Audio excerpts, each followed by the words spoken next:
The Role of Peer Support by Dr. Joe Shapiro. In collaboration with the Institute for Professionalism and Ethical Practice. So many of these reactions, whether they're in any of those categories, can be transient. And it is certainly true that over time, many of us recover without any intervention from being involved in adverse events and having harmed a patient. But we also know that sometimes recovery is thwarted. And when recovery, from the clinician's point of view, when our recovery is thwarted, this then in turn can cause harm to clinicians and their future patients. So the question then arises, if we know that these are normal reactions, in fact, they're not just normal reactions. I think we want clinicians to be impacted after we've harmed people. Really, who wouldn't? What caring, compassionate person wouldn't have some feelings, some negative feelings or extreme negative feelings after that? So it's not a question of trying to prevent us from feeling these emotions. It's really a question of how can we facilitate resilience, that is, recovery from this emotional trauma after adverse events. What we're doing in our hospital and in other institutions is working towards having programs where we can provide support to clinicians after errors. What we started with group peer support.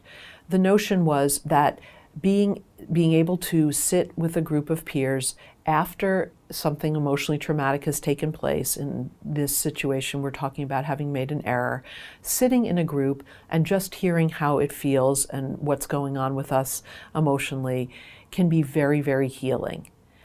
And this is important when an entire team is affected, and it can be very important to have these moments, or at least offer them. We also know that you never want to force anybody to sit and talk about an event, because in some people they don't want to, and they should never be made to. It wouldn't be helpful for their recovery. But offering this moment of a facilitated group peer support can be very effective.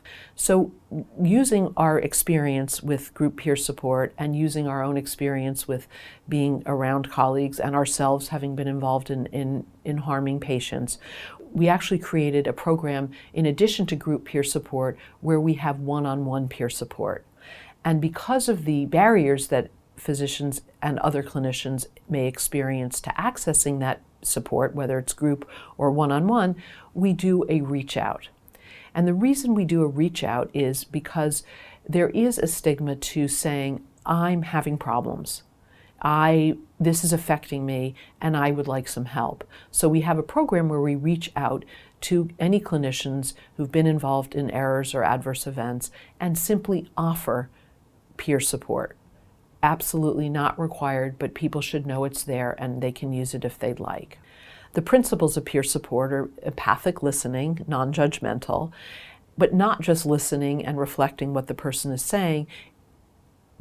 The beauty of being a clinician who's reaching out to a peer is that we have all made mistakes. And so although we don't know what you're feeling in that moment, we can share that we've been in a situation of harming patients, and we at least can identify that it can be very tough.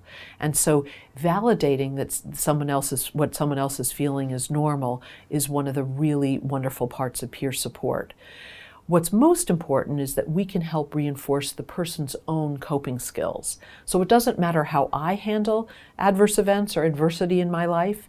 What matters is, can I help my peer access his or her coping skills? And that's a very important part of how we do peer support. And another crucial function of peer support is to connect our peers with other resources should their healing not go the way that they expect or that we would like to see, in that they are having trouble at work or they're really suffering for longer or more deeply than they feel is reasonable.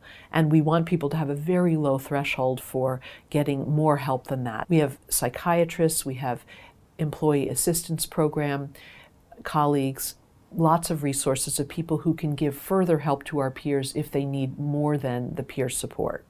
Reflective exercise. Please post your responses on the comments board for this video so that others may learn from them.